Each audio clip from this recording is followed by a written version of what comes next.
Muy buenas tardes, bienvenidas, bienvenidos un mes más al hilo informativo de Ariadna. ¿Cómo estáis?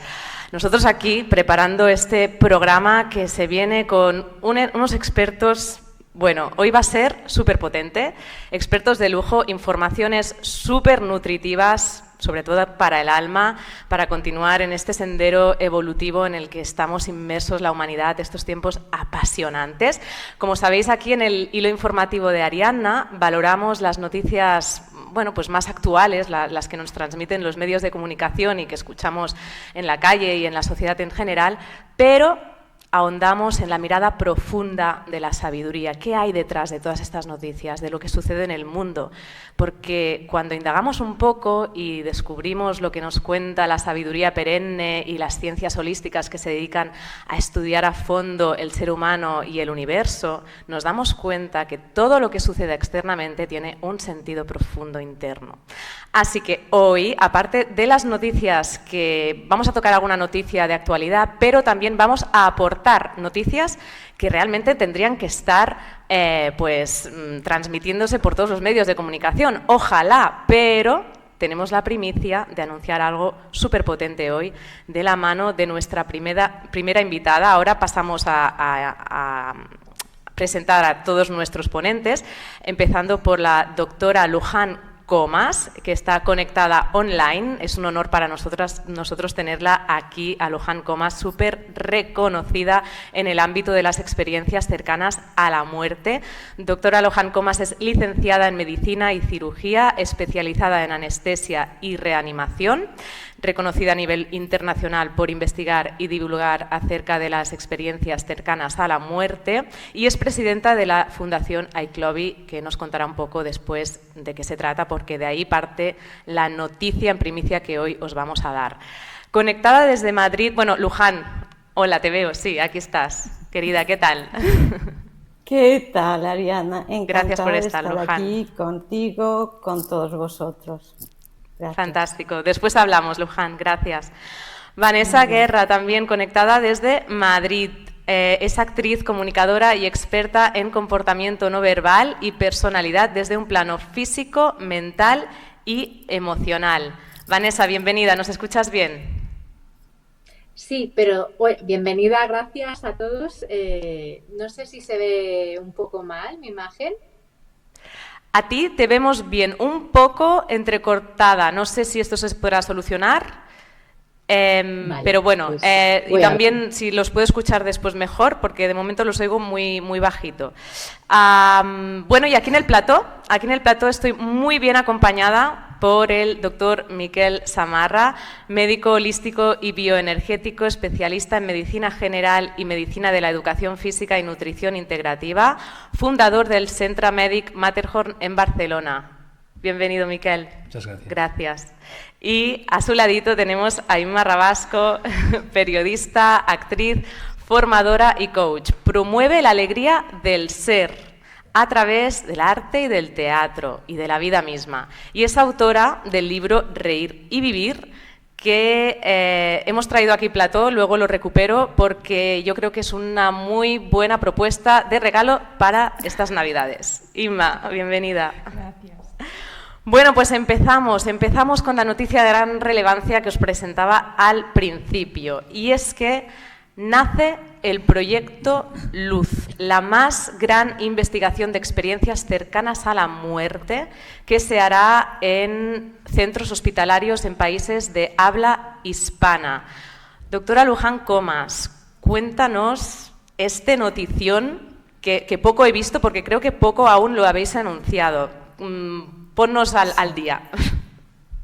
Bueno, he de decir que ya hemos empezado. No está por empezar, sino que ya hemos empezado. Cada hospital va a su ritmo, ¿no? Y tiene que pasar como cualquier proceso de investigación. Tiene que pasar pues, el comité de investigación, el comité de ética, y aunque nosotros ya hemos pasado el Comité Nacional Español de Ética, cada hospital quiere pasar el comité también. Y pues está muy bien, ¿no?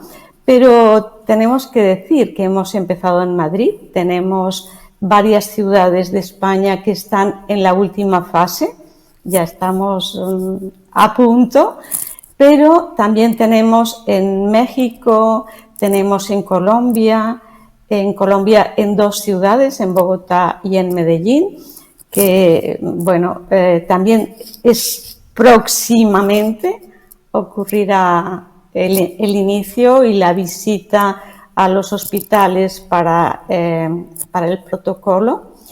Y en Argentina, en Uruguay, en distintos países, en Cuba, distintos países de lengua hispana. Y pretende ser el estudio prospectivo más importante en lengua hispana. ¿Qué es prospectivo? Prospectivo es lo científico. Nosotros recogemos experiencias cercanas a la muerte de 2 maneras. Retrospectivo, o sea, la gente viene y nos explica su experiencia, pero no la podemos constatar, lo tenemos que creer. Y luego, realmente, lo que más nos interesa es el prospectivo, es decir, todo nace a través de un protocolo, de un diagnóstico, de un tratamiento, de un seguimiento, de una verificación de los datos y después de unas conclusiones. Piensa que este estudio tiene 3 fases. Una primera fase que es el estudio en sí con un grupo control, siempre con un grupo control, personas que han tenido una parada cardíaca en un hospital. Solo cogemos paradas cardíacas en hospital, no que hayas tenido una ECM en tu casa, no, porque nos interesa poder demostrar que en el momento que ha tenido esas vivencias, esas experiencias, tenía un electrocardiograma plano, que no respiraba y que necesitaba unas maniobras de reanimación. Entonces, claro, eso es muy potente, porque a nosotros nos han enseñado que el cerebro es el productor de la conciencia. ¿Cómo es posible que cuando el corazón está parado, no hay respiración espontánea, no hay reflejos, necesita maniobras de resucitación? ¿Cómo es posible que tengan unas vivencias que no las podemos obviar, porque esas experiencias constan desde los relatos de Platón hasta nuestros días, en todas las culturas, en todas las religiones, independiente de la época, del sexo, de la edad? Están registradas siempre. No podemos obviarlas. Lo que no sabemos es cuál es el mecanismo, cómo ocurren. Es decir, ocurren, vamos a investigar cómo. Yo creo que el verdadero científico es el que dice, sí, está, pero rompe todo aquello que yo tengo establecido en mi mente, todos aquellos parámetros que yo he aprendido durante mi carrera. Pero existe, no lo puedo obviar. Entonces queremos que sea lo más científico del mundo. Sigue todos los protocolos de la buena praxis, sigue todos los protocolos, tiene un cuaderno con recogida de datos que es el CRD, que es un cuaderno electrónico que cumple todas las regulaciones del CFR. Tenemos que sigue todos los aspectos éticos de la Declaración de Helsinki, que sigue todos los protocolos de las buenas praxis o de la buena práctica médica y clínica según la regulación vigente de cada país. O sea, todo lo más científico para que no nos pueda decir nada. Luego buscamos una monitorización en cada hospital que va a revisar los datos que nos han pasado con el documento original, con la historia clínica, y vamos a cotejar que aquello sea real, no sea aproximado, que sea real. Luján, disculpa, bueno, porque entiendo que aquí hay unos convenios con distintos hospitales. Entiendo que ya están realizados o que aún más hospitales se pueden ir apuntando. Sí, porque tiene varias fases, sí. Y además es que los comités de ética se reúnen o cada 15 días o una vez al mes. Entonces, se reúnen, pongamos una vez al mes, te presentan una duda. La tenemos que hablar, enviarla otra vez y hasta dentro de un mes no se reúnen. Entonces es largo. Es largo. La verdad es que llevamos año y medio. Pues estamos hablando que estamos con 10 hospitales,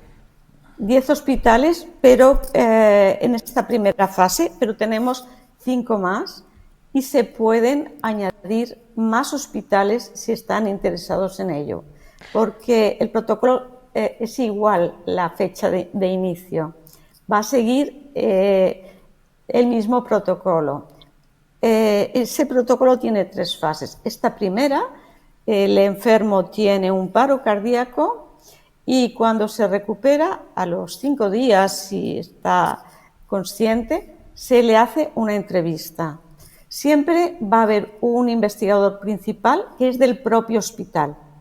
Nosotros somos el comité que está haciendo el seguimiento, ¿no? Y el promotor, pero los investigadores principales son los de cada hospital. Pues ese investigador principal va a hacer una entrevista o la persona que designe y vamos a ver si ha tenido alguna experiencia durante el paro o no. Entonces, si ha tenido, se le va a seguir el estudio en la segunda fase, que serán 2 años, y en la tercera fase, que serán 8 años de la experiencia cercana a la muerte. Entonces, el que no lo ha tenido sirve de grupo control. Y en la segunda fase y en la tercera fase, lo que nos interesa, además de cómo explica la vivencia que ha tenido hace tanto tiempo y que estaba en coma, y te das cuenta que la va a decir exactamente igual. Y dices, ¿cómo es posible? Si el córtex cerebral, el neocórtex, los mecanismos de la memoria como el hipocampo son los que se afectan más rápidamente en una parada cardíaca, en un déficit de oxígeno, ¿cómo lo puede recordar? Bueno, pues nosotros lo vamos a registrar en un cassette y vamos a ver las diferencias en 2 años y en 8 años. Y aquí también es una diferencia importante con las alucinaciones, que no se mantienen al cabo de 2 años ni de 8 años. Pero además lo que queremos ver es cómo esa experiencia tan pequeña de 2 minutos, porque es el tiempo que tardas entre el paro y la reanimación, porque si no, ya la reanimación no sirve. En ese espacio tan pequeño de 2, 3, 4 minutos, ¿cómo puede tener una vivencia que le cambia absolutamente todos los valores y cambia su vida?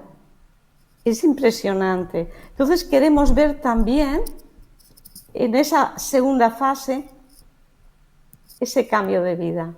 Claro, porque Luján, ya lleváis vosotros, ICLOVI y todos los expertos e investigadores en experiencias cercanas a la muerte, ya lleváis muchos años de recorrido investigando y reconociendo todos estos casos que hasta ahora no se empiezan realmente no empiezan a dar a la luz y no empiezan a ser reconocidos, porque hasta ahora pues esto se mantenía muy oculto o se juzgaba muchísimo desde el campo científico. Ahora vosotros con la ciencia, ya puramente la ciencia, vais a poder demostrar algo que ya sabéis. Claro, Claro, lo único que queremos es poderlo demostrar, porque hay mucha gente que solo va a entrar en otro concepto de la trascendencia a través de la ciencia, ¿sabes? Y es muy importante poder romper esos esquemas para que la gente viva la vida de otra manera y viva la muerte de otra manera. Entender que la vida sigue te cambia todos los patrones. Entonces vamos a ver si lo podemos demostrar a través de la ciencia. Bueno, dicho como ya ese es el objetivo. Un gran titular, ¿no? Esta puede ser la primera investigación científica que demuestre la existencia del alma. Bueno, podemos decir conciencia equivale a alma en mi concepto, ¿vale? Puedes llamarle pues, campo cuántico, puedes llamarle información, un patrón de información, puedes llamarlo, tener distintos nombres. A veces la palabra alma se clasifica en una religión y entonces se descarta, pero puedes llamarlo patrón de información. Es igual, es lo mismo. Y sí, llevamos muchos años, pero te quiero decir que el comité, tenemos un comité asesor único. Nunca han estado reunidos personas como estas. Está el doctor Pim Van Lommel, está el doctor Ivan Alexander, está el doctor Bruce Grayson, está David Lorimer. Y tenemos también una gente maravillosa. Tenemos un comité promotor científico con Francisco Rodríguez, que es una joya, que es el que va detrás de todos los hospitales. Tenemos a José Fernández para todos los Luján, datos, las estadísticas. ¿Qué recibimiento, qué acogida está teniendo en los hospitales? ¿Qué dicen los médicos cuando os planteáis allí para esta investigación? Primero buscamos médicos interesados en el tema, y luego ellos, con todo el protocolo que tenemos nosotros, lo llevan a dirección, y es cuando van y pasan pues todas las fases y los comités. Pero hay, claro, no estamos investigando un medicamento, con lo cual no hay dinero detrás. Y hay muchos hospitales que dicen, no, es que pues no hay una economía, esto supone más trabajo, o hay hospitales que dicen, no, pues ahora con la pandemia y con todo lo que está habiendo no podemos sobrecargar. Hay de todo. Y hay mucha gente, hay muchos médicos que han estado muy interesados, y la dirección del hospital ha dicho que no. Pero nos hemos encontrado también lo contrario. Nos hemos encontrado hospitales que han dicho que sí a la primera. O sea, y más os podréis encontrar. De todo el mundo. Luján, y más os podréis encontrar, y bueno, si hay ahora espectadores que sean médicos, directivos de hospitales y les estén interesados, pueden contactar a la Fundación iClovi. Sí. ¿Es así? www.iclovi, con I latina y la última I griega, y con B de Barcelona, iclovi.org. Perfecto. Bueno, doctora Luján, que entren allá y busquen, que está todo el proyecto de investigación y todo lo que hacemos.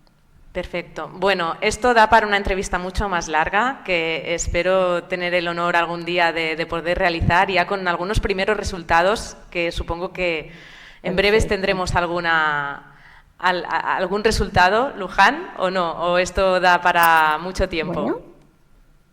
Bueno, no lo sabemos, pero la gente está muy concienciada. O sea que yo creo que pronto sabremos algo. Sí. Muchísimas gracias por darnos esta primicia, que seguiremos con mucho interés y que espero profundizar muy pronto. Pero continuamos contigo después. Luján, gracias. De acuerdo, Ariadna. Bueno, Gracias. pues continuamos aquí ahora desde el plató. Pasamos a seguir reflexionando sobre un tema que en el hilo informativo de Ariadna vamos sacando a menudo porque es un tema del que se continúa hablando en los medios de comunicación y da mucho que hablar. Es el tema de la salud mental, del estado de salud mental de la sociedad hoy en día. Es un tema recurrente, pero porque precisamente pues, estamos la mayoría bastante afectados en este sentido.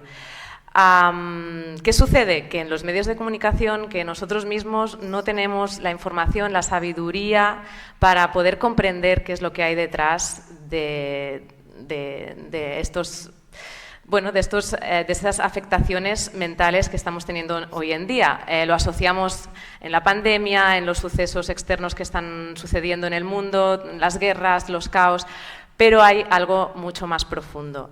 Hoy nos ceñiremos a una noticia para recoger otro ángulo de este aspecto del tema de la salud mental y nos acogemos a un titular del diario El Español.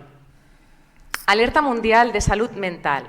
Cada 11 minutos se suicida un niño. En el Día Mundial de la Infancia, que fue el 20 de noviembre, UNICEF recuerda que 1 de cada 7 niños y adolescentes tiene algún problema de salud mental diagnosticado. Hoy vamos a vincular esta noticia, que es bueno, pues una desgracia, ¿no?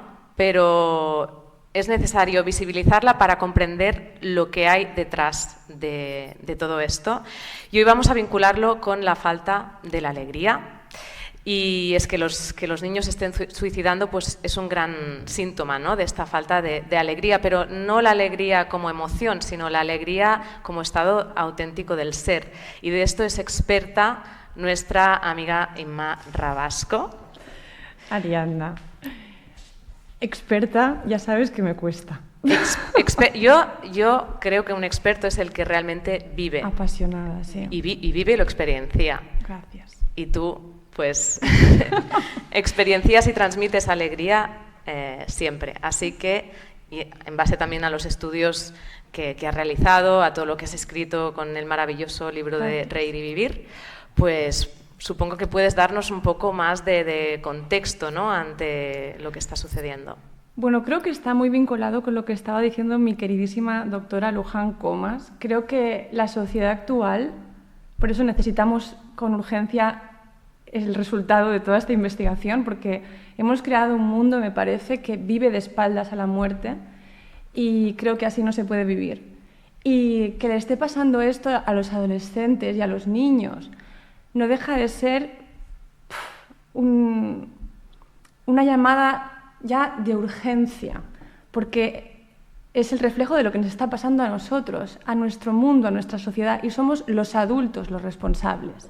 Así que me parece de una gravedad sin precedentes. O sea, ¿cuándo se ha visto que en una civilización los niños y los adolescentes, que son el futuro, estén pasando por lo que están pasando? También es verdad, como periodista, que soy como tú, que sabemos que cuando hay una noticia parece que entra en una moda y hay un eco, porque no solo es El Español, hay un montón de diarios, El Periódico, 20 Minutos, El País, o sea, se hacen eco y durante una temporada van a estar hablando de esto. Está bien hablar de esto, pero no sé hasta qué punto está bueno que mis queridos adolescentes, a los que últimamente he empezado a darles clases de teatro, para la autoestima y para que jueguen con su ser y se diviertan con su ser y no con su personalidad, pues tú imagínate estos adolescentes que están ahí y dicen, mira, están hablando de nosotros por fin, ¿no? Y cuando hablan de ellos es porque se saltan las normas, porque dicen cosas contra chicas en no sé dónde, porque tal o porque ahora esta noticia terrible. Es decir, me encantaría que los medios de comunicación dijeran todas las bondades y todo lo que están logrando a día de hoy los adolescentes. Y no solo eso, sino que después se hiciera eco y se pusiera de moda. Porque el adolescente, como cualquier ser humano, quiere ser visto. Ellos más que ninguno, creo. Es un momento donde necesitas ser visto y ser reconocido. Imagínate que los adultos, que los medios de comunicación los miraran, pero con dignidad. Creo que hay un punto en este tipo de noticias Además, me da mucho miedo porque hay un efecto también llamada, que dice Lourdes Reyoso, es decir, una gran psicóloga y experta. Sí, viste, lo cojo como con pinzas. Y además el término salud mental, estoy un poco a saco, ¿no? Es que a mí este tema... Salud mental, mira, me encanta que me hayas hecho esta pregunta a mí, que no soy ni médico ni psicóloga, sí, que me dedico, si me tengo que dedicar a algo, bueno, soy coach y todo, pero yo me dedico al arte, cada vez más. Y me encanta que una persona que se dedica al arte se le pregunte por esto, porque parece que salud, mira, es que ya lo estamos dividiendo, salud mental, perdona, salud mental depende de la salud física, de la salud emocional. Nos encanta dividir para poder entender mejor, clasificar para poder entender mejor, pero no es así, salud mental es salud. Y la salud creo que no es solo cosa ni de médicos, ¿sí? Ni de psicólogos, ni de psiquiatras. Creo que, por ejemplo, el arte, el mundo del arte, donde el ser humano se expresa, tiene mucho que decir y mucho que aportar. Y, por ejemplo, los adolescentes, a mí, particularmente en especial, me salvó de una infancia bastante traumática el teatro. Y no era... También me mandaron al psicólogo y te digo que fue todo para hacer un cortometraje, pero fui al teatro y me canalicé de alguna manera. Porque tú, Inma, tienes esta visión del auténtico ser interno y así lo aplicas también en el teatro y a través del arte y de la vida, ¿no? Haces esta diferencia entre la personalidad y el ser. Y esto vinculado con estos sucesos que pasan, ¿no? Que están pasando con los adolescentes, que se pierden, ¿no? A sí mismos, que pierden el sentido de la vida y esto pues los lleva a realizar estos actos. ¿Qué puedes transmitir acerca de esto? Ser, personalidad, cómo vincular una cosa con la otra, cómo hacer entender ya desde bien pequeños que son más que la personalidad. Yo con mi niño ya estoy practicando. No sé, te contaré en unos años cómo ha ido, pero por ahora ya le estoy cada noche, que es un momento muy de recogimiento, porque hemos perdido mucho con la pérdida de las religiones en lo cotidiano. Siempre se habla de, ay, lo que nos hemos sacado de encima y lo que hemos perdido, ese momento de rezo nocturno, que yo no cambiaba por nada, porque era el momento de estar con mi madre, de escucharla susurrar, de observarla, de encontrarme conmigo y el silencio, de hacerme... O sea, es que, igual que bendecir los alimentos en la mesa, hemos perdido muchísimas cosas muy espirituales, se han ido en lo cotidiano. Entonces yo a mi hijo, en la noche, entramos en el mundo de todo, de lo posible. Entramos y tenemos toda una retahíla de aventuras que recorrer en torno a la imaginación, le hago preguntas, me hace preguntas y entramos en un mundo donde todo es posible y no hay materia que nos condicione. Y creo que es una buena manera de empezar. Y a los adolescentes, pues, con las mujeres lo hago, con las mujeres de mi edad, trabajo también lo mismo, es darnos cuenta de que somos actores de esta vida. O sea, la palabra persona viene del latín personare, para sonar, y del griego prosopon, delante de la cara. Es lo que se ponían los actores para actuar. O sea, y luego se fue llamando, como los actores llevaban las máscaras, ¿no? Que era persona, se fue equiparado, o sea, se llamaba directamente al actor, pues le llamaban la máscara. Y después de los actores, de las personas. Es decir, persona quiere decir máscara. Estamos disfrazados y lo sabemos. Mi gran personaje es el de niña. Si tengo un estrés, soy muy aniñada, porque mi herida es la del abandono. Entonces, yo trato mucho las heridas de Lise Bourbeau simplemente para que vean cómo somos disfraces y personajes, pero que podemos ser lo que queramos. Y yo me puedo transformar como un camaleón, como actriz que he sido, pero enseño a que no somos ningún personaje, somos el actor de la vida, es decir, el alma, me atrevo a decir. Inma, ¿y cómo vincular todo esto con la alegría y también con la falta de alegría que hay hoy en día, ¿no? Porque los personajes, las máscaras, estas heridas, que son los disfraces al final, cuando te sientes herido te pones un disfraz para que no te hieran más, te tapa la alegría que eres, la luz. Es que está clarísimo. Yo me imagino a mi alma, ¿vale? Soy muy visual, con toda la luz, ¿sí? Y le empiezo a poner el disfraz de la monja, que ayuda a todo Dios. Después el disfraz, no sé, del empresario. Súper, porque anda que no hay empresarios que van de empresarios. Antes que de almas, de esencia divina, de lo que es en esencia. Bueno, pues esto es la sociedad en general. La sociedad en general. A mí me pone... Yo cuando a una persona no le encuentro, ¿sabes? Como que me tropiezo con el disfraz y no puedo atravesarlo, me asusto, porque ese disfraz está muy anquilosado. Entonces, cuando uno se empieza a ver y empieza a ver a los demás como disfrazados, es súper interesante. Ya empezar a reconocerlo es un gran paso.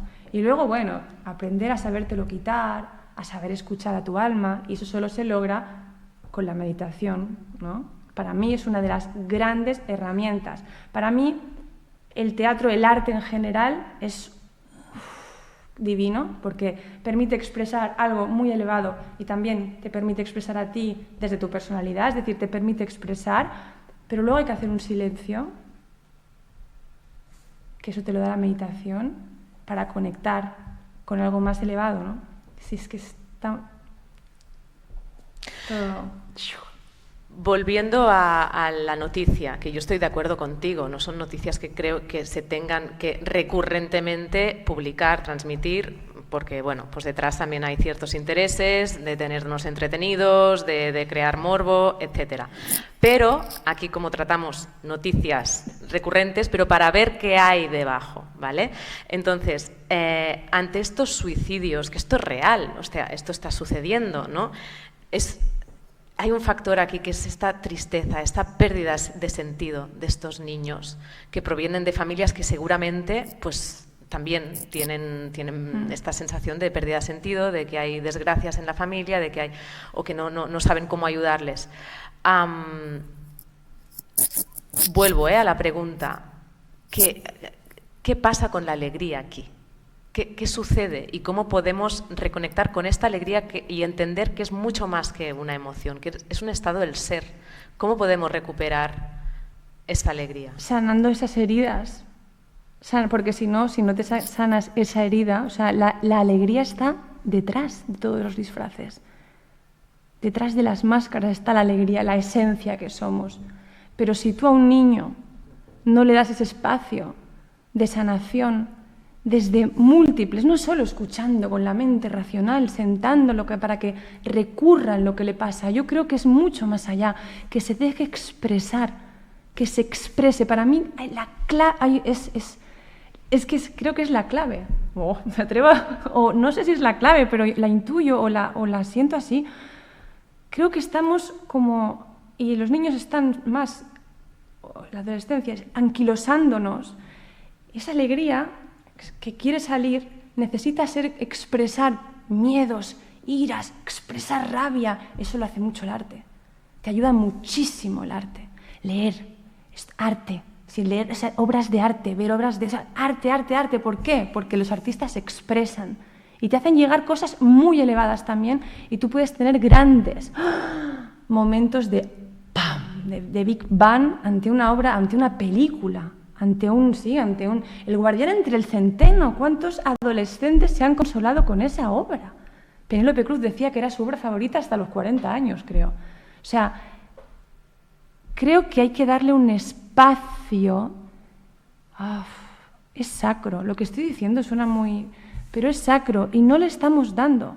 No tienen ese momento. Todo lo importante es la mente racional, no esa parte suya no productiva que no va a ningún lado aparentemente. Esa es la esencia que nos está dejando salir. El mundo está tan lleno de miedo que ellos miran a sus papás que están llenos de miedo y ¿qué van a...? Pero en cuanto se les diera un lugar, ellos verían que pueden iluminar a sus papás, te digo yo. También tienen papás que quieren ser youtubers. Bueno, de hecho, las informaciones actualizadas provenientes de grandes maestros y enseñanzas de sabiduría perenne nos dicen que estas nuevas almas, digamos, estos niños que están llegando adolescentes, son almas ya muy luminosas, muy evolucionadas, y que con estas personalidades o disfraces tan constreñidos no permitimos que vengan a realizar. Y el otro día estuve en un instituto y me dijeron que iban a ser 30 adolescentes. Fueron 90. 90 adolescentes en círculo en torno a mí. Yo me sentí como en el circo romano un poco, ¿vale? Esa era mi... Fíjate, pues resultó una maravilla. Les pusimos Satie sonando a todo volumen y se tenían que mirar sus manos. ¿No sabéis lo que pasó ahí? Después mirar a los ojos del compañero y conectar con música de Satie, que no es gratuita, que era un señor bastante conectado. ¿No sabes todo lo que pasó? Incluso los más gamberretes, los más entusiasmados, los más inquietos. O sea, que a la mínima que les facilitas, salen. ¿No? Oye, ¿para qué es esto? Querían entender y yo, no entendáis. Sentir, dejaros llevar, y se iban y iban. Fue maravilloso. Sufrí mucho, pero fue maravilloso. Muy potente, Inma. Y de hecho me ha gustado mucho que al principio ligaras un poco todo esto con el tema de la consciencia más allá de la muerte. Veremos al final del programa, a la media hora final siempre la dedicamos a vincular todo lo que hemos puesto encima de la mesa, que parece que sean cosas distintas, pero que en el fondo todo tiene un mismo origen, ¿no? Y terminar citando simplemente al brujo, el gran actor El Brujo. Lo que yo acabo de decir lo dice él 1000 veces mejor, y creo que es imperdible que todos escuchemos charlas de él, porque realmente es una persona que está hablando de arte y espiritualidad. Mejor no se puede. El Brujo. El Brujo. Gracias, Inma. Y nada. Bueno, vamos otra vez al mundo online, donde nos espera Vanessa Guerra. Hola, Vanessa. Hola, no sé si me escucháis bien, si me veis bien. Sí, te escuchamos bien, verte un poco entrecortada. Vale. Pero bueno, continuamos. De momento, como te escuchábamos bien, bien. Vanessa, contigo nos avanzamos con unas noticias que pronto van a inundar los medios de comunicación, las redes, las calles, todo. Y son las campañas de Navidad y los típicos anuncios de la comida, de los regalos y bueno, todos estos temas que nos incitan más que nada al consumismo, ¿no? Y a no saber ni qué estamos celebrando, cuando la Navidad tiene un sentido y una sabiduría profundísima, maravillosa, que vamos a hablar de ello en otro programa. Pero contigo me gustaría que habláramos de una parte de la Navidad que creo que puede ser muy interesante, ver cómo las Navidades pueden ser una oportunidad precisamente para transformar relaciones, sanar temas que tenemos con nuestros familiares, los típicos conflictos, rifirrafes, rancunias que tenemos desde hace años, ¿no? Y que en cada Navidad pues, nos encontramos con lo mismo y no avanzamos. ¿Cómo lo ves tú desde tu experiencia en el campo de la comunicación no verbal y el lenguaje corporal, que es algo que pues, en las Navidades, en los encuentros no familiares, se pone sí o sí encima de la mesa? Vemos cada uno cómo tiene su forma de defenderse, de tomárselo mal o de contraatacar, ¿no? ¿Cómo crees que podemos aprovechar estas Navidades para transformar relaciones, para unirnos más a nivel familiar, para aceptar a nuestros familiares y a nosotros mismos también, ¿no? Y allí pues sanar algo? Pues antes de nada, quiero decirle a Ima que yo también estoy con adolescentes, también trabajo en un cole, también doy proyecto artístico. Y muchas de las cosas que decías me resonaban un montón, ¿no? Así que ha sido fantástico escucharte. También admiro e idolatro al Brujo, porque creo que efectivamente a una arte, espiritualidad y mucha inteligencia emocional. Y bueno, hago este inciso y ya me meto de lleno en lo que me preguntaba Ariadna. Pues las Navidades son unas fechas fantásticas para muchas personas, porque es el encuentro, es la comunión, es la celebración, gente que vive fuera, que se va a reencontrar con sus familiares y hay mucha alegría.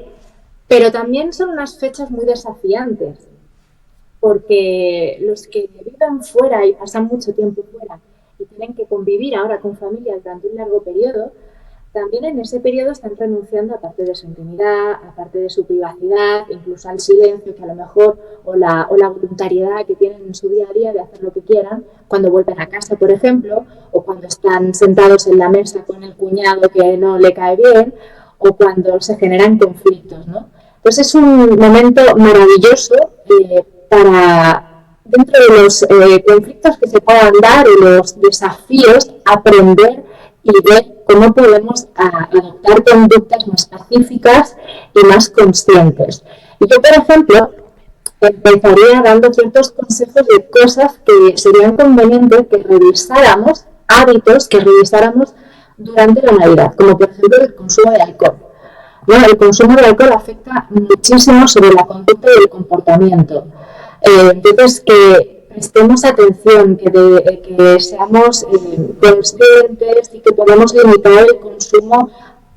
Es preferible no tomar, pero si las personas quieren tomar alcohol para brindar, pues que sea mesurado, porque tiene un efecto en las áreas cerebrales de la cognición, de la memoria, también en los neurotransmisores como la serotonina, que además afecta a un nivel más bajo, y esto es causa de síntomas de depresión o de efectos de depresión. Entonces, bueno, si podemos ser mucho más cautos y podemos evitar tener un exceso de alcohol para después arrepentirnos de conductas que podamos tener, porque cuando bebemos alcohol empezamos a desinhibirnos, no sentimos, no somos conscientes. Está adormecida gran parte de nuestra área consciente, por lo tanto hacemos cosas de las que luego nos vamos a sentir mal, nos podemos arrepentir. Entonces, para mí es muy importante que antes de mirar a cuál puede ser nuestro lenguaje corporal, atendamos a aquellos hábitos que podemos controlar o que podemos cambiar para que podamos tener una conducta mucho más presente. Otra es la comida, ¿no? Las ingestas que hay de comida. ¿Me escucháis bien? Más o menos. No sé si la gente que nos está viendo te escucha bien. Puede que seamos nosotros desde aquí que no tanto, pero más o menos hemos ido captando lo que comentabas. Y de hecho, bueno, estoy como wow, porque es tan lógico, ¿no?, que el tema del alcohol claro, hace que perdamos nuestra coherencia, nuestro centro, y por lo tanto las reacciones, las emociones, pues se descontrolen totalmente, que esto debería ser algo pues muy clave para tomarnos estas fiestas de forma consciente. Entonces, alcohol, la comida igual, que a la que todo lo que nos metemos también, la glucosa, la sangre, se activa un montón, y esto también hace, ¿no?, que no estemos presentes ni centrados. ¿Qué más, Vanessa? Porque claro, esto es algo que no podemos evitar, quiero decir, nosotros mismos sí, pero en un encuentro familiar pues no vamos a decir, oye, esta Navidad no se bebe, porque esto es como bastante imposible. Pero, ¿qué podemos hacer nosotros mismos? Pues sin conciencia no podemos hacer mucho. Necesitamos ser muy conscientes de lo que nos está pasando en cada momento para poder tomar decisiones al respecto. Por eso, tener un control en las comidas y en lo que se bebe siempre va a facilitar que haya una conexión directa con cómo me encuentro. Porque si no, las áreas de la sensibilidad de los neurotransmisores, todo lo sensorial, está adormecido, por lo tanto es muy difícil reconocer cómo me encuentro o incluso identificar una emoción en la que me estoy viendo pues bien arrastrada o bien incipiente, ¿no? Entonces, una es esa. Luego podemos optar por algún tipo de medida pues como más inmediata. Por ejemplo, si estamos en mitad de un conflicto en la mesa, ¿no?, o vemos que en alguna reunión se empieza a elevar el tono, los humos, ¿no? Pues bueno, siempre intentar desviar ese foco con el humor es una herramienta que es súper útil. También hay que saber meterlo, hay que ser como muy perspicaz para poder meterlo y derivar de alguna manera ese punto de tensión a uno un poquito más amable, ¿no? También evitar a aquellas personas con las que solemos tener fricción. Y si en algún momento coincidimos en pareja, intentar buscar un aliado para, en vez de ser 2, ser 3 o 4, y de esa manera diluir un poco ese contacto.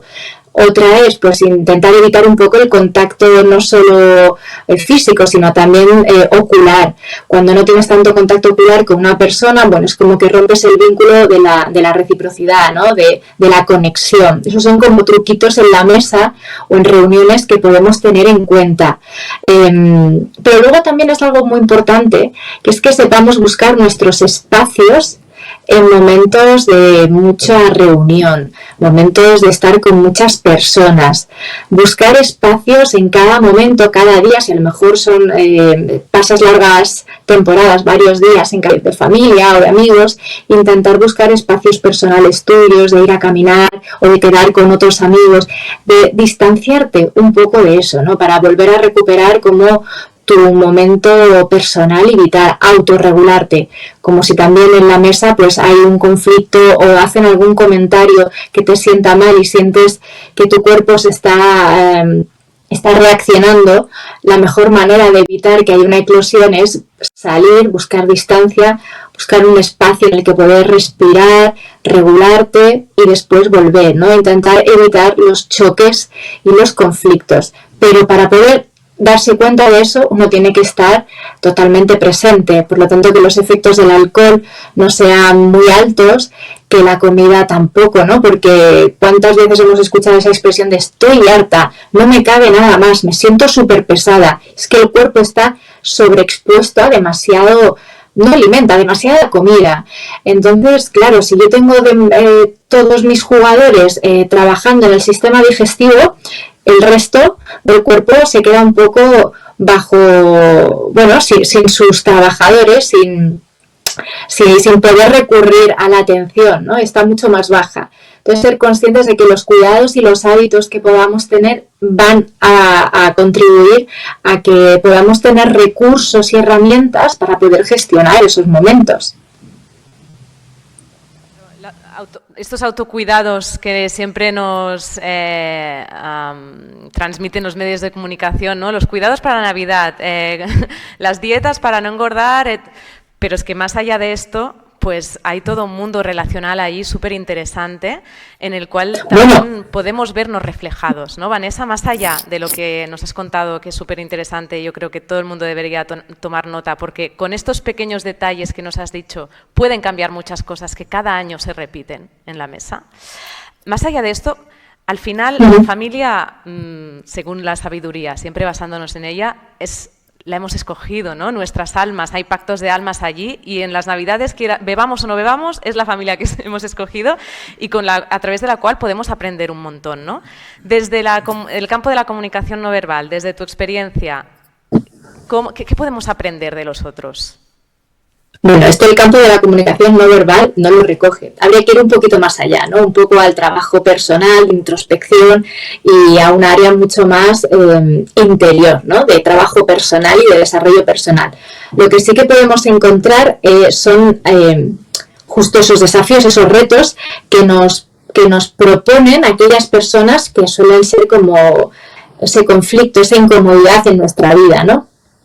Y lo único que nos puede servir esa comunicación no verbal, ese lenguaje corporal que tenemos, aprender a regularnos y para de esa manera también poder regularles a ellos también. Efectivamente, cuanto más herramientas tengamos, muchísimo mejor. Las emociones aparecen en el cuerpo, se manifiestan en el cuerpo.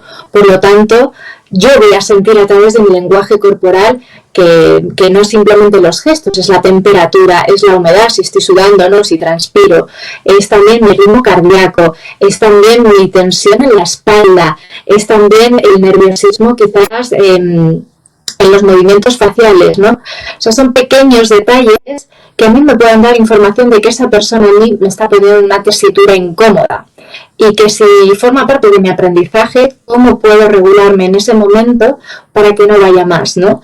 Y de alguna manera también, si yo estoy regulada, y esto a colación de lo que hablaba antes Inma también de con los adolescentes, cuando uno se regula a sí mismo, de alguna manera también regula el espacio, el entorno en el que está. Ponemos energía y nos sincronizamos.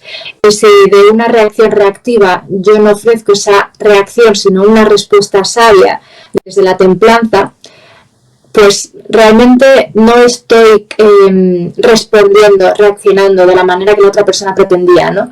Y ya estoy haciendo un cambio.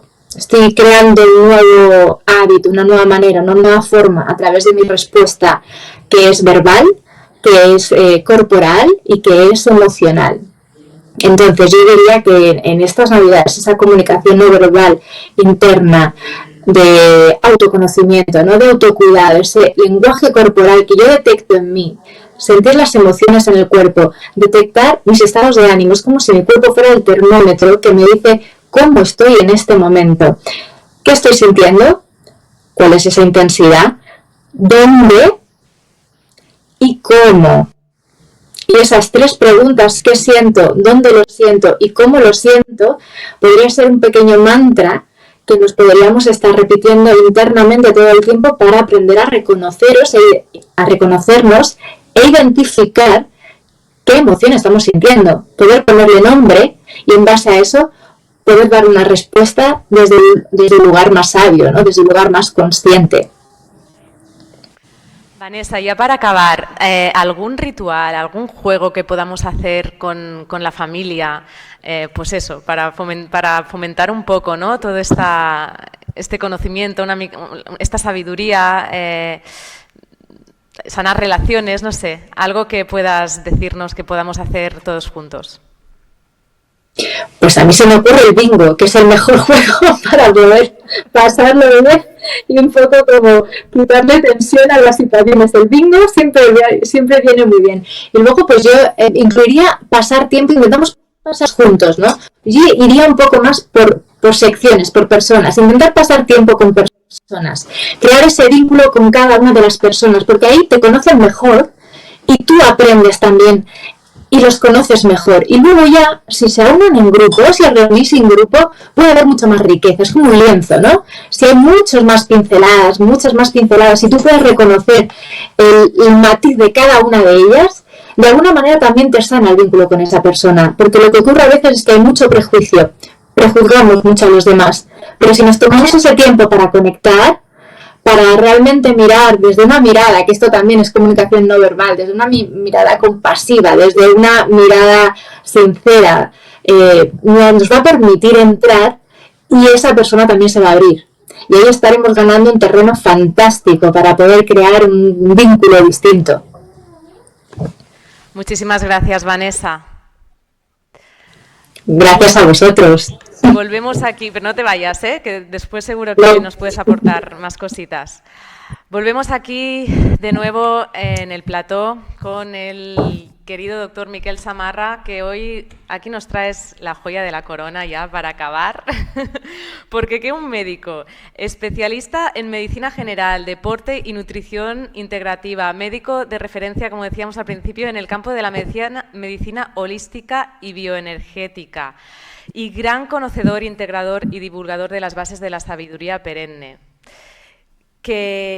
Bueno, pues es una gozada poder contar contigo para que justo en estos momentos que hoy estamos en la luna nueva en Sagitario, estamos entrando ya también en la época sagitariana, ¿no? En el mes de Sagitario, y como tú ya bien nos explicarás ahora para poner en contexto el tema que nos traes hoy, es un tiempo de introspección. Entramos en el momento álmico de introspección, ¿no? Y además Sagitario nos plantea, por lo que sé, nos plantea una realidad muy, muy, muy importante, y es el momento de decidir si cogemos el camino que nos lleva a continuar a vivir a través de la personalidad, del disfraz, o el camino del retorno al alma, a nuestra verdadera naturaleza, y empezar a este camino más profundo, ¿no? Es como simbólicamente representa esto, ¿no? Esta temporada en la que entramos ahora. Bueno, buenas tardes, muchas gracias. Hola, Luján. Hola, Miquel. Qué gusto. Y en concreto ahora es luna nueva, ¿cierto? Es una sincronicidad muy bella que podamos reunirnos hoy en luna nueva. Y de hecho, cuando las lunas nuevas o llenas están prácticamente al final, sobre todo al principio de un signo, se consideran del signo anterior. Es decir, que la energía de esta luna nueva, de hecho, es más Escorpio que Sagitario, aunque Sagitario empieza hoy oficialmente, la consideramos más escorpiniana como energía, ¿no? Entonces sí que esta luna, en ese sentido, es una luna que nos lleva justamente a la introspección, al trabajo más de Escorpio.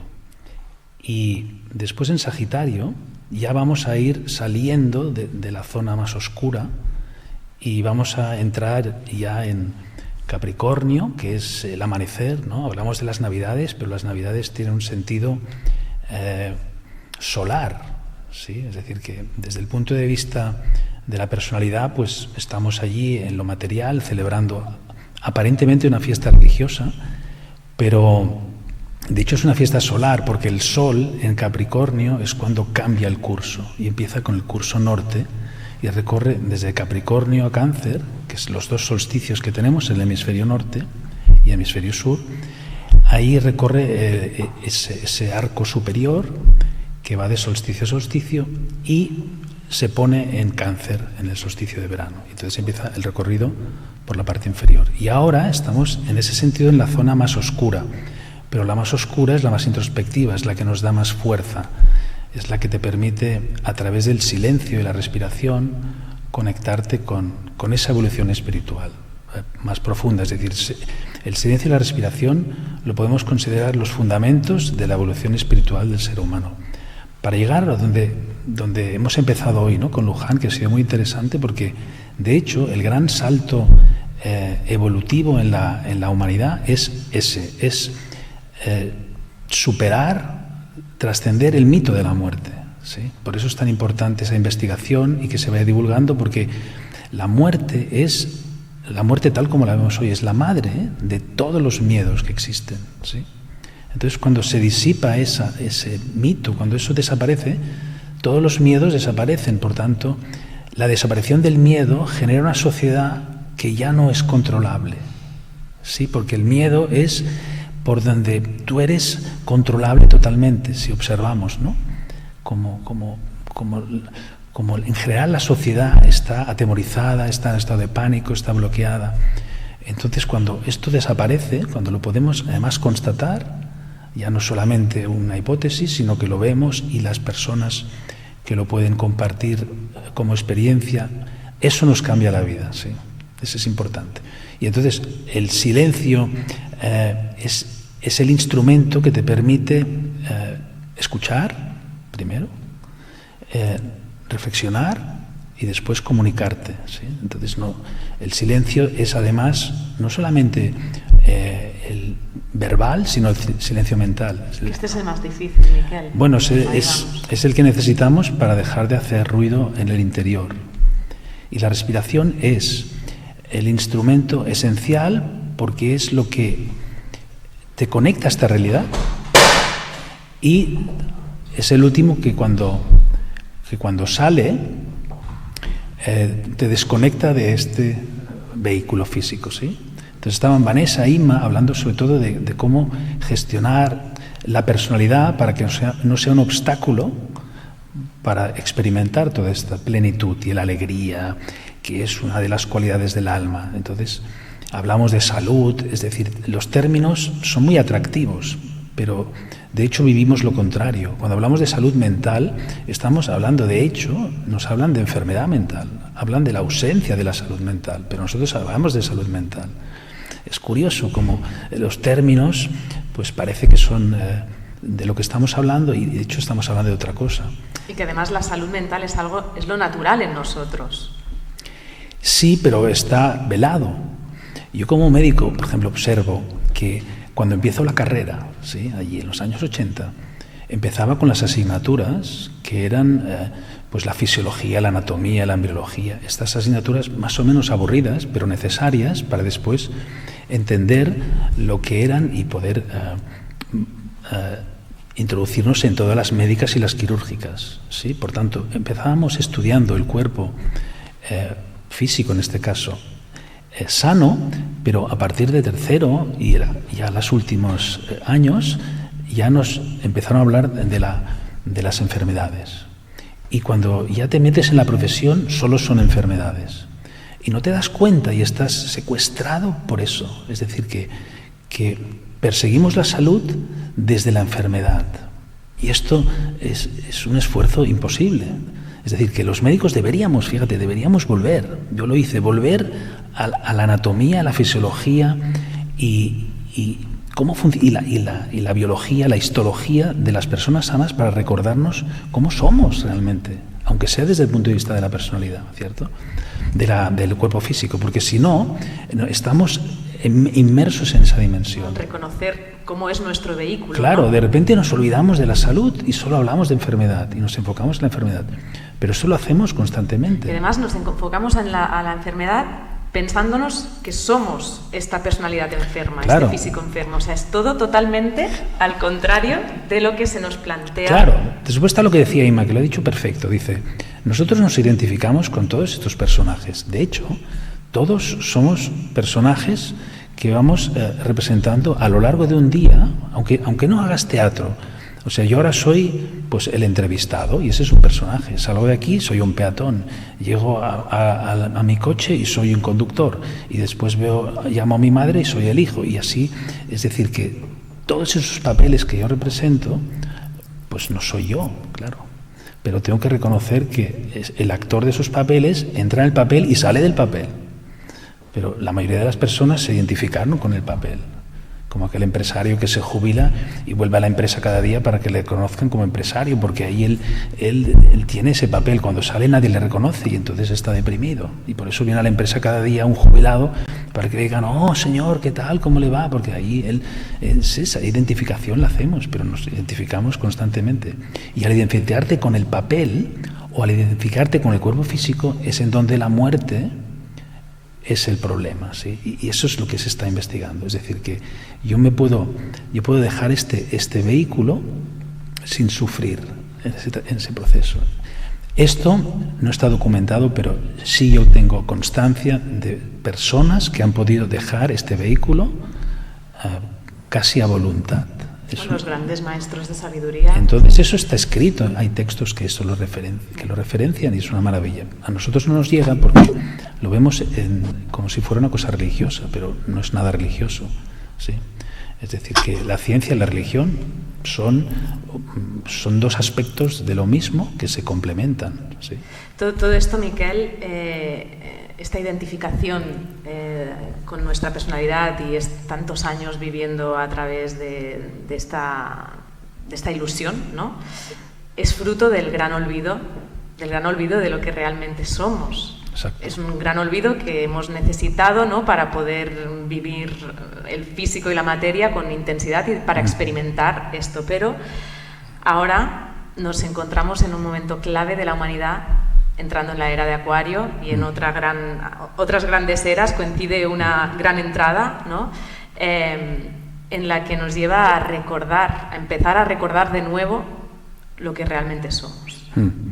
Bueno, primero hay que decir que para transitar este sendero, esto no son 2 años bisiestos, esto vamos a... Claro, es que hoy en día mucha gente está con todo este tema, ¿no? Entrada en el Acuario, dentro de 2 años ya habrá la gran iluminación, o sea...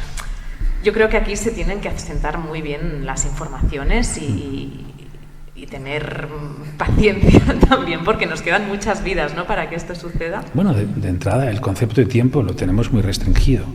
Entonces, hablar de que hay cambios significa que durante los próximos decenios y los próximos siglos se va a estructurar. Tenemos la oportunidad de estructurar otra humanidad, pero esto no pasa de aquí 2 años. Por tanto, lo primero de todo es eso. Y que efectivamente estamos en la época más materialista de nuestra evolución. Es el materialismo en su estado puro. Y entonces, para salir de este materialismo van ocurriendo todas estas cuestiones.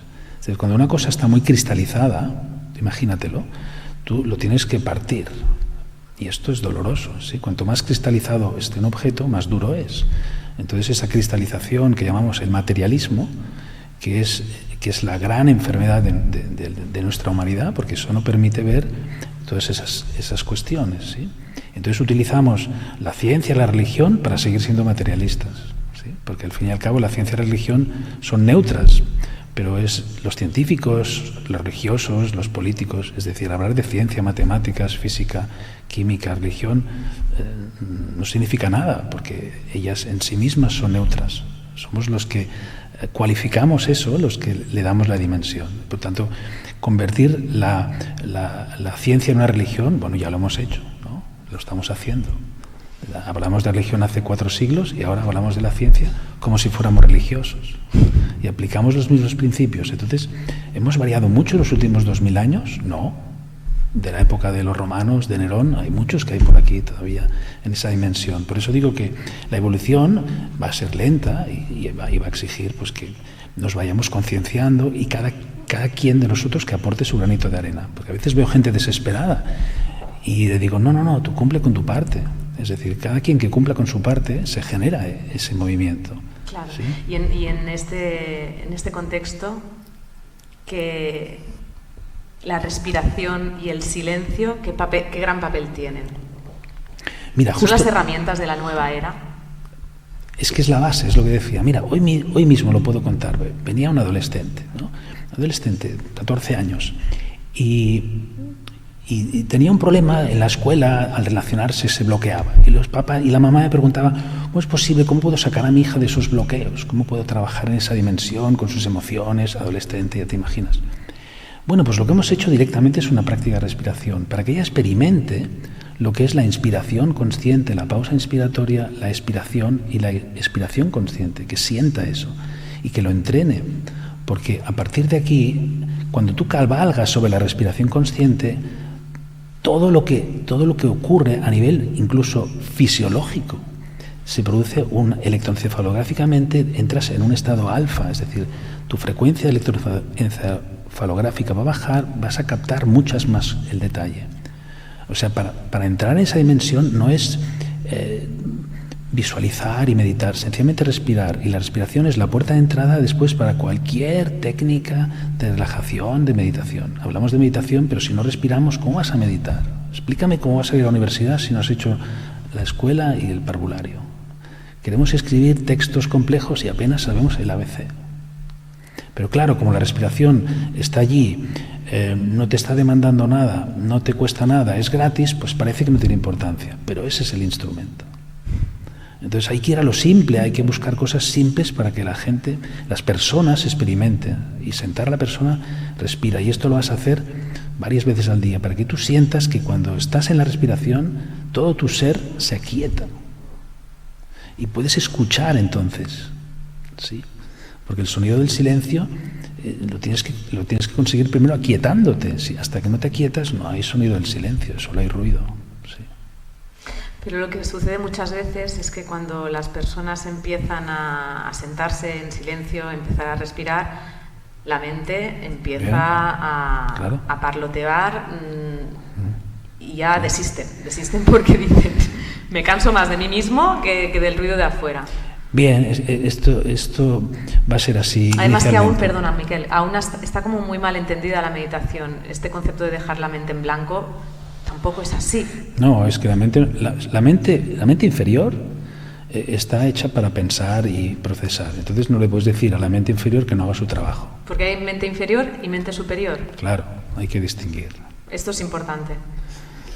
La mente inferior es el operario. Es el que ejecuta, y la mente superior es la que recibe el mensaje, la que se inspira y la que le dice a la mente inferior cómo tiene que hacer, ¿sí?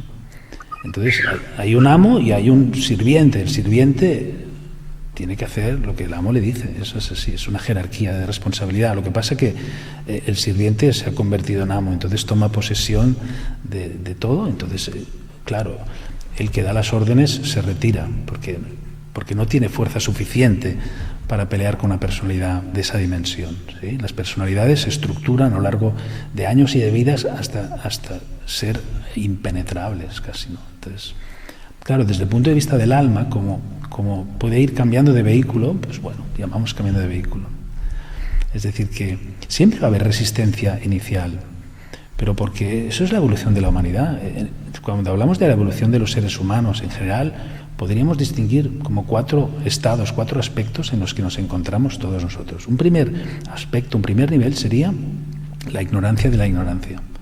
Entonces, en la ignorancia de la ignorancia no puedes progresar porque eres refractario a cualquier información que te pueda ayudar. Como no sé que no sé, ahí estoy. Entonces, eso es el samsara, eso es la rueda del sufrimiento, porque eres un ignorante de tu ignorancia.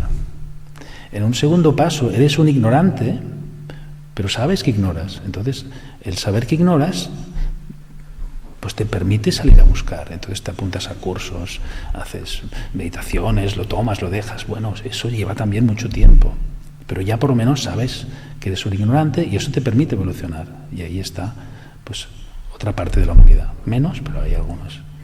En un tercer estadio, vamos a decir, están los que saben que saben. Estos ya son contados, ¿sí? Los que saben son los que tienen todo su poder, están totalmente empoderados y su alma funciona a través del vehículo sin obstáculo. Esos son los grandes seres, en donde quiera que los veas. Pueden ser físicos, políticos, no tienen que ser religiosos, ¿sí? Tiene un gran impacto en su entorno. Y el último estado ya es un estado máximo en el que el que sabe olvida lo que sabe y se renueva, ¿sí? Porque incluso el que sabe se puede perder allí. Porque cuando te sabes poderoso, te puedes autodestruir y destruir tu entorno. En la historia ha habido personajes así, ¿no? Adolfo Hitler fue uno de estos personajes que pudo destruir el mundo por su gran poder, porque él sabía que sabía. Entonces, fijaros, lo que me contabas tú es el que, si no sé que no sé, pues déjalo, se informa. Sí, este programa de televisión lo ven los que están conectados, la mayoría no lo ven. Lo ven los que resuenan con esto, ¿no? Entonces hay que tener infinita paciencia para trabajar, ¿no? Y los que estamos aquí conectados y resonando con toda esta información tan potente, Miquel, ya más práctica a nuestro día a día, ¿cómo podemos implementar estos momentos de silencio y respiración ante esta sociedad tan caótica, tan ruidosa? ¿Cómo lo podemos hacer? Mira, para empezar el día ya le tienes que dedicar a esto un rato. Es decir, tú no puedes salir de tu casa sin ducharte, en eso estamos de acuerdo, ¿sí? Ducharte el cuerpo. Y no sales en pijama a trabajar. Entonces, esto es como una ducha interna. Por tanto, le dedicas un tiempo a hacer esto conscientemente, ¿sí? Te sientas en un lugar o lo aplicas durante unos minutos para que tú entres en esa dimensión del silencio. Al principio te va a costar, bien, persevera. Estos son años de trabajo, no son ni días ni semanas, son años en los cuales tú vas a establecer como ese camino, ¿no? Cuando tú quieres trazar un camino en la montaña, eso lo tienes que transitar 1, 2, 3, 1000 veces, y entonces se configura ese sendero. Y se puede mantener un sendero cuando tú lo estás transitando, pero si no lo transitas, las malas hierbas, ¿no?, lo van a cubrir. Pues esto hay que transitar y practicar. Entonces, todo pasa por tener perseverancia, consistencia en cualquier trabajo que hagas. Por tanto, dedícale un tiempo a esto. Y cuando ya le has dedicado un tiempo a esto, entonces le coges el gusto y lo empiezas a practicar. Porque si hablamos de respiración, tú lo puedes practicar todo el rato que quieras. Y entonces, yo, por ejemplo, cuando no estoy haciendo algo fuera, pues estoy dentro, entonces respiro y ya está. Siempre que puedo me conecto con la respiración. Y en mi propio trabajo es el instrumento esencial para poder conectar con la necesidad de la persona que me está hablando. El paciente me está hablando de algo, pero yo lo que me está diciendo verbalmente, yo tengo que ver qué hay detrás. Y no lo puedo ver si solo está mi intelecto tratando de entender sus historias, que en general son muy caóticas, muy desordenadas y que te confunden a ti. Entonces tú te enganchas al paciente, te desgastas, pero si tú respiras y inspiras al paciente y lo puedes poner en tu corazón, vamos a decir, automáticamente se genera otra dimensión. Entonces, tú oyes palabras, pero tú estás sintiendo otra cosa. Eso es conectarte con la mente superior, porque en el corazón está la mente superior, que se llama Buddhi, ¿sí? Porque el corazón refleja la mente, el alma. Entonces, si el alma está aquí, Buddhi está en el corazón. Y desde aquí, entonces, puedes trabajar. El cuerpo humano es muy bello porque representa exactamente esa jerarquía de lo superior, el estado medio, el corazón, y después el cuerpo inferior, que es el que ejecuta las funciones. ¿Sí? Pero hay que trabajarlo en tu vida cotidiana, no en el retiro del fin de semana para hacerlo y después olvidarte, ¿no? Esto es como como comer, desayunar, respiras. Claro, y es lo que veo y siento que falta, ¿no? Este compromiso diario de hacer estas cosas, ¿no? La gente está súper interesada en todos estos temas, ¿no? En cursos, libros, charlas, Alex comunica, pero cada mañana, tú nos lo estás diciendo, es imprescindible que nos pongamos en silencio y a meditar y a respirar profundo, para que esta evolución que tanto anhelamos realmente sea primero en nosotros y luego poderlo poner al servicio de la humanidad. Es que la belleza de la vida es que es muy simple. La simplicidad es la esencia de todo. Entonces, si tú tienes la respiración, que tú ya respiras involuntariamente, lo único que te dicen es que te conectes con ella. O sea, no tienes ni que crearla. No tienes que hacer nada más que conectarte con algo que tú ya haces y experimentar allí, ¿no? Porque cuando te conectas con la respiración, te conectas con la pulsación, te conectas con la vida y con la muerte. En la inspiración tú te llenas de vida y en la expiración tú te mueres. O sea, tú naces y mueres en cada respiración, igual que el corazón nace y muere en cada latido y se entrega en cada latido. Entonces cada segundo el corazón vive y muere, porque en la diástole el corazón recibe la sangre y en la sístole se entrega. ¿Sí? Por tanto, la vida y la muerte lo puedes ver en cada respiración y lo puedes ver en cada día. Después, a partir de aquí, toda esta información se empieza a desplegar de una forma impresionante y lo empiezas a ver en todo, en los días. Tú ves entonces la vida y la muerte cómo coexisten. Y tú sabes que las células se tienen que morir para que tú sigas viviendo, porque si no se mueren, pues entonces es lo que le pasa al cáncer. El cáncer, una de las características de las células neoplásicas es que son inmortales. Doctora Luján Comas, te tenemos aquí. Wow. Luján, ya para empezar a crear sinergias con todo lo que estamos poniendo aquí encima, ¿cómo la respiración, de la que nos hablaba también Miquel, cómo una buena respiración nos puede ayudar a un buen morir? Bueno, tú sabes que lo primero que hacemos cuando llegamos a la Tierra es una inspiración. Tú puedes tener un corazón perfecto, todo tu organismo perfecto, pero si tú no haces esa inspiración, no vives. O sea, es como tú coges el aliento de la vida en ti, en esa inspiración, y lo último que hacemos es expirar, volvemos al origen, ¿no? A través de esa expiración. Entonces estoy plenamente de acuerdo con todo lo que ha dicho Miquel. En primer lugar, tú no puedes estar en ti ni puedes crear si tú no estás en ese silencio interno. Y ese silencio interno es a través de la meditación. Y la respiración consciente es el vehículo para la meditación. Yo creo que se trata de tomar conciencia de todo, de ser cada vez más conscientes de lo que comemos, de cómo respiramos, de cómo vivimos, cómo pensamos, qué decimos, qué hacemos. Ser conscientes. Y a mí lo que más me interesa es traer conciencia a la vida, traer conciencia a demostrar que la conciencia va más allá del cerebro y conciencia de que la conciencia sigue existiendo después de la muerte. O sea, en definitiva, una palabra, conciencia. Respiración y conciencia.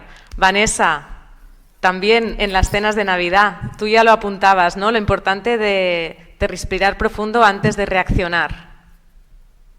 Sí, pero escuchando al doctor y a Luján, ¿no? Tuve la ocasión de hablar con Otilia Carballa, que es una terapeuta de terapia morfoanalítica, hace poco, y entonces me hablaba de lo primero que trabajan con sus pacientes es el patrón respiratorio, porque lo primero que se bloquea o que se altera cuando no queremos sentir algo que nos está pasando es la respiración. Entonces, si tú cortas la respiración, no reconoces, porque no sientes. Si no sientes, no reconoces. Si no reconoces, no sabes. Por lo tanto, no existe en tu conciencia eso que ha pasado. Y es lo que hacen, y es lo que luego da origen y forma a un trauma, ¿no?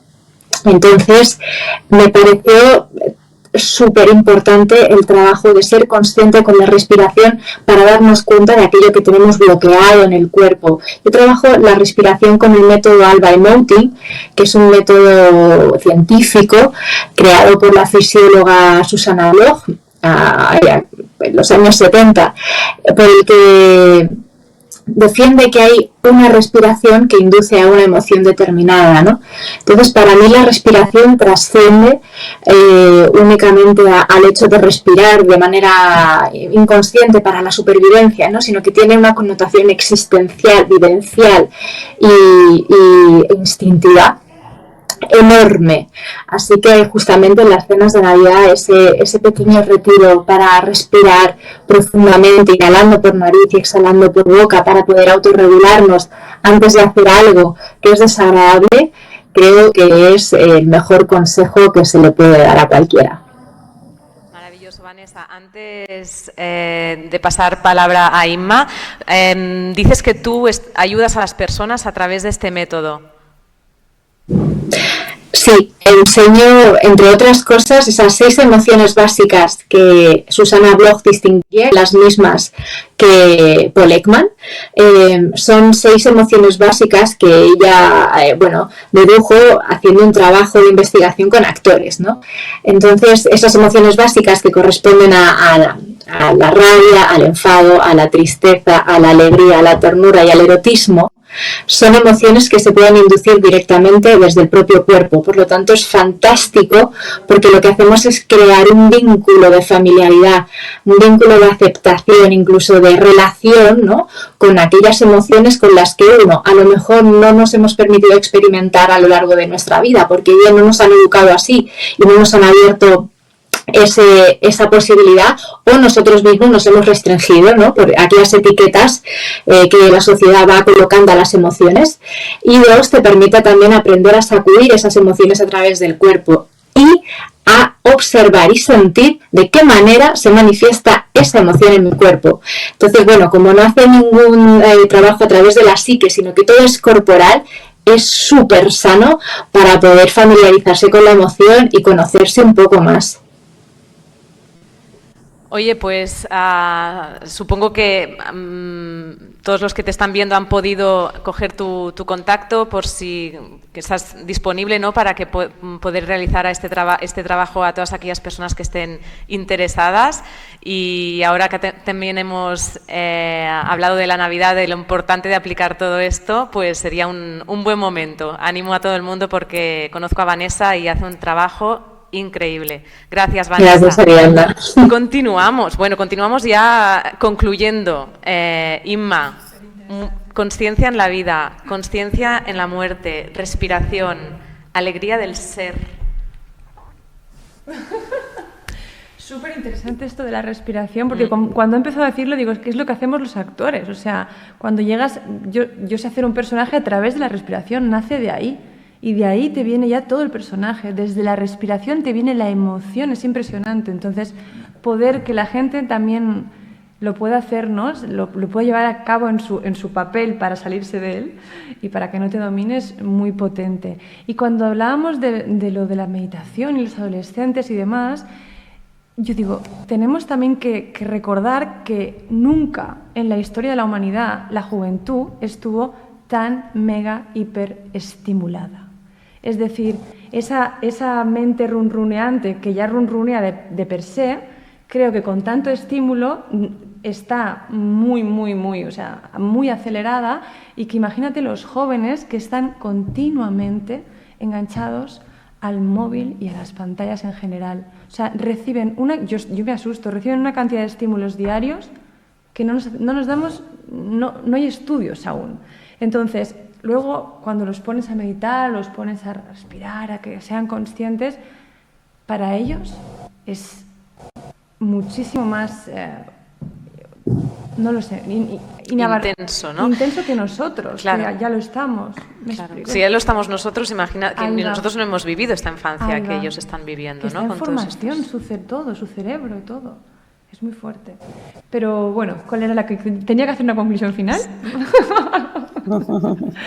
Conclusión final es que que estoy muy contenta de estar aquí, que admiro a todos los seres maravillosos que hay en esta mesa, que me siento muy orgullosa y que creo profundamente en la evolución del ser humano, en el alma, en la luz y en la alegría que somos, que ojalá la aprendamos a ver en nosotros para poder también verla en el otro y nos fundamos cuando escuchemos al otro, hagamos este ejercicio que también es actoral, que es meterte.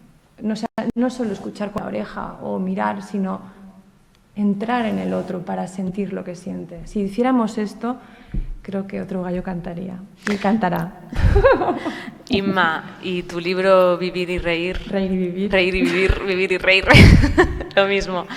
Puede ser un maravilloso regalo para estas Navidades. Qué mona eres. Hombre, pues yo contenta estaría también, porque yo al principio estaba muy tímida, y tú lo sabes, con este libro, pero la verdad es que recibo respuestas tan emocionantes y tan emotivas no sé, el otro día una alumna que tiene 50 años que me decía, es que hacemos los ejercicios con mi hija adolescente, valga la redundancia, no sabes qué bien nos lo pasamos, cómo ella pues ha modificado, no sé, determinada...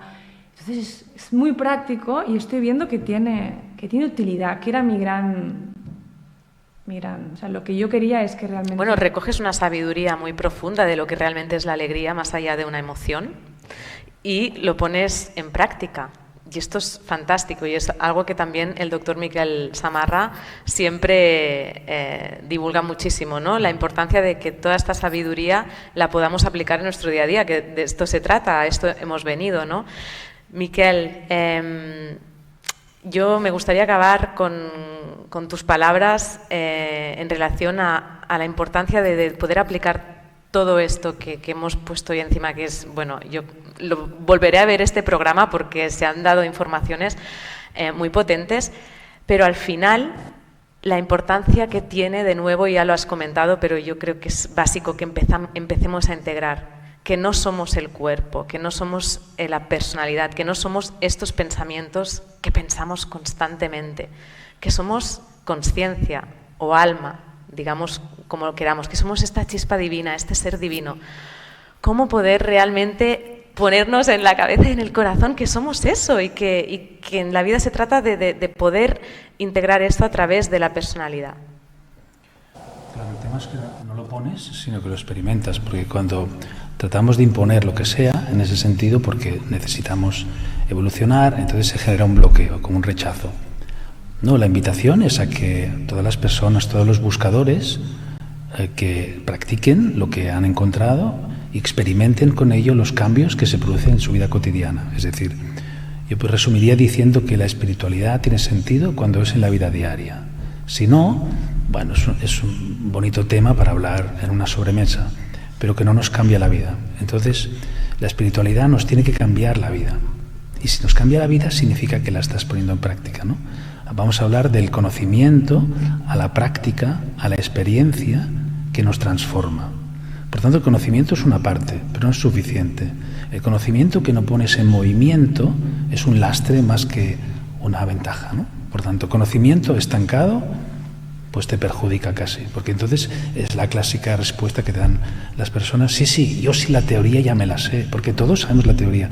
No vamos a decir que la gente no sabe lo que es comer en exceso, beber en exceso, es decir, todos nuestros comportamientos los tenemos perfectamente sabidos, pero eso no es suficiente, entonces tenemos que ponernos en práctica para experimentar. Sin la práctica el conocimiento no genera nada y después esa experiencia te puede transformar, ¿sí? Por tanto, esa es la invitación, que no desfallezcamos en la práctica aunque nos salga mal, que del ensayo-error está hecha la evolución del ser humano. ¿Puedo añadir algo? Por supuesto. Claro. Y también que nos dejemos inspirar, porque para poder llevar todo esto a cabo, dejémonos inspirar más, dejemos que el otro nos mueva la voluntad también, dejémonos de verdad buscar, tener esa curiosidad, porque me estaba pasando algo muy fuerte, de ahí nace el libro, no lo llevaba bien, estaba muerta de miedo y busqué a Luján Comas por todos lados, por las ECMs, de ahí viene, de mi miedo a morirme. Y de ahí llegué a Merry Life, conocí al doctor, te conocí a ti y terminé haciendo el libro Reír y Vivir. Es decir, porque me abrí a partir del miedo o de una situación, ¿no?, de bloqueo, el por favor que la gente, que nos abramos al otro, a lo otro. Por lo tanto, también abrirnos a las crisis, a las situaciones que nos parecen dolorosas, que son dolorosas, pero que ahí detrás hay toda esta sabiduría que si nos abrimos a ella nos transforma.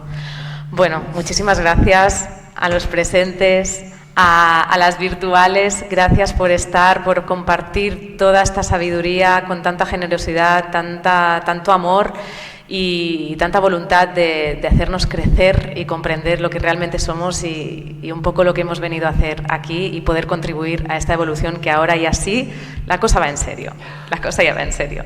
Muchísimas gracias a la audiencia y os deseo una feliz noche y una feliz vida.